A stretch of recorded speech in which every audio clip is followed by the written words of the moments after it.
미국이 개발하려다 기술력이 부족해 포기했던 페이퍼 플랜 미사일을 한국이 현실화시키려 한다는 소식이 들려왔습니다. F-35 40대로 수행해야 하는 임무를 미사일단 한 발로 끝낼 수 있도록 사실상 핵무기나 다름없는 수십 킬로미터의 살상 반경을 가진 완전히 새로운 개념의 무기체계라고 합니다. 그런데 그 미국도 포기한 걸 한국이 어떻게 만들 수 있는지 의심할 수밖에 없는데요. 국방과학연구소에서 이미 완성 직전 단계까지 개발하고 시험 발사까지 마친 상태에서 본격적으로 만들어봐도 되겠냐고 국방부에 건의했다는 사실이 밝혀졌습니다. 북한의 도발을 아이들 장난처럼 보이게 할 미사일의 개발 소식 자세히 알아보도록 하겠습니다.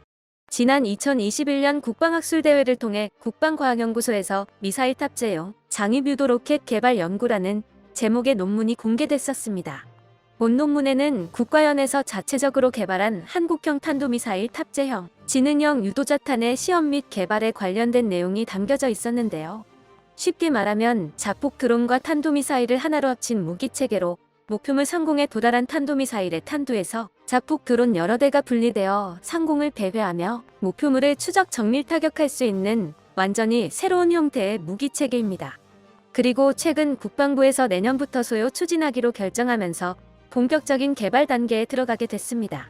그렇다면 왜 국방과학연구소에서 이러한 무기체계를 개발하겠다고 나선 것일까요? 현재 한국군이 북한의 핵 공격 능력을 사전에 봉쇄하기 위해 미사일 발사대를 포착하여 타격하는 킬체인 작전을 준비해 두었습니다. 하지만 북한에서도 한국의 킬체인 작전에 대응해 이동식 발사대를 개발하고 있으며 열차에 탑재되어 이동하는 미사일 발사대까지 등장했었습니다. 게다가 얼마 전에는 저수지에서 발사하는 SLBM까지 등장해 북한의 미사일 발사 시스템을 타격하는 일이 더욱 난해해졌습니다. 결국 이에 대응하기 위해선 한국의 타격체계 역시 한 차원 새롭게 발전해야 할 필요가 있습니다. 특히 이동식 발사대는 위치를 파악하고 공격에 나선 순간에도 빠른 속도로 발사 지점에서 이탈하는 게 가능하기 때문에 이에 대응하기 위해선 목표물을 끝까지 추적하는 유도미사일이 필수적으로 요구되는 실정입니다. 지난 18일 북한이 동해상으로 대륙간 탄도미사일 ICBM을 발사하는 미사일 도발을 감행했었습니다. 북한이 쏜 ICBM이 화성 17형인 것으로 파악되었는데요. 화성 17형은 이동식 발사대 T-2L로 쏘아올린 역사상 가장 거대한 미사일입니다. 핵탄두를 탑재하고 최대 15,000km의 사정거리로 남미를 제외한 지구전 지역을 타격 가능한 괴물 미사일로 킬체인 작전의 제일 목표물이라고 할 수 있습니다. 그리고 이에 대한 대응으로 한국군은 F-35를 출격시켜 북한의 이동식 발사대 모의표적을 정밀유도 폭탄 GBU-12로 타격하는 훈련을 실시했습니다. 한국군이 F-35를 동원한 타격 훈련을 그것도 영상까지 공개한 것은 이번이 최초인데요. 이를 통해 T-2L로 언제 어디에서든 미사일을 쏠 수 있다고 과시하는 북한에게 우리는 최첨단 스텔스기로 너희가 절대 탐지하지 못하는 상태에서 도발 원점을 타격할 수 있다는 경고의 메시지를 전달한 것입니다. 이처럼 F-35를 동원한 유도 미사일 공격은 현 시점에서 북한의 이동식 발사대에 대한 가장 효과적인 공격 수단입니다. 하지만 한국군이 보유한 F-35가 현재 40대 밖에 되지 않으며 스텔스기가 아닌 KF-16, F-15와 같은 전투기로는 내륙 깊숙이 위치한 북한의 미사일 발사대를 타격하기란 불가능하다는 문제점이 있습니다. 현재 한국군은 킬체인 작전용으로 이극목적 자탄 DPICM을 탑재한 탄도미사일을 주로 사용하고 있습니다. 내부에 금속으로 된 자탄이 들어있는 특수탄으로 일정 고도에서 폭발하여 광범위한 지역에 타격을 입히는 일종의 집속탄이라고 할 수 있습니다. 앞서 GBU-12처럼 정밀 유도는 불가능하지만 넓은 범위를 한 번에 휩쓸어서 목표물을 파괴하겠다는 것이죠.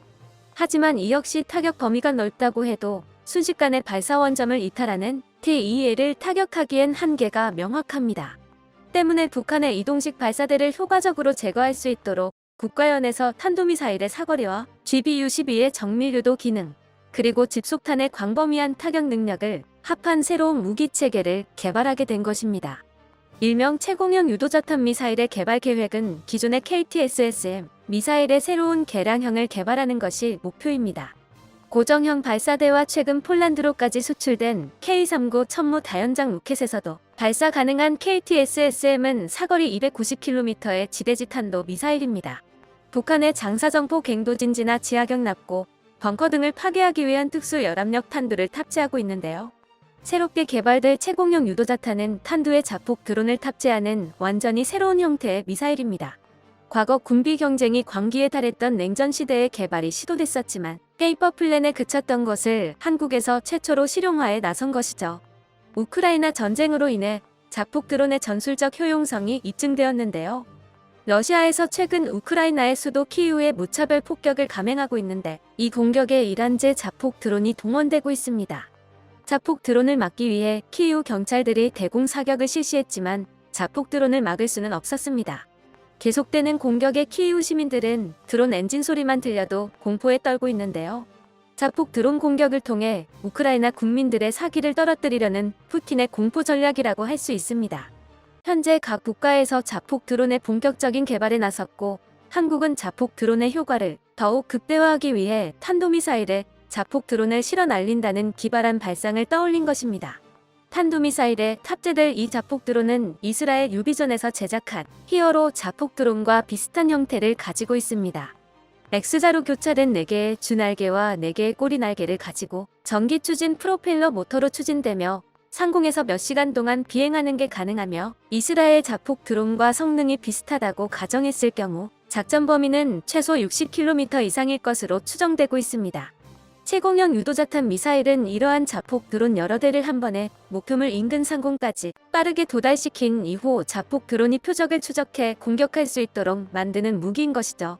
이를 위하여 최공형 유도자탄은 방출될 때 충격에서 보호될 수 있도록 알루미늄으로 제작된 장입 유도자탄 안에 총 3발이 탑재되는데요. 내부에 충격 흡수용 완충폼이 채워져 있으며 속도를 줄이기 위한 낙하산이 장착되어 있습니다. 장입 유도자탄은 탄도미사일에서 고속으로 방출될 때의 자세를 안정화시킬 수 있도록 전방이 팔각형인 유선형으로 설계되었고 뒤쪽에 꼬리 날개가 장착되어 있습니다.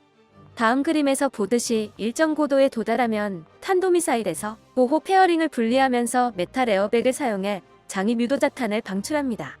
방출된 장입 유도자탄은 낙하산을 펼쳐 마하 0.8에서 마하 0.1까지 감속한 후 다시 운용고도 0.9km에 도달하면 탑재한 유도자탄, 즉 자폭 드론 3대를 방출하게 됩니다.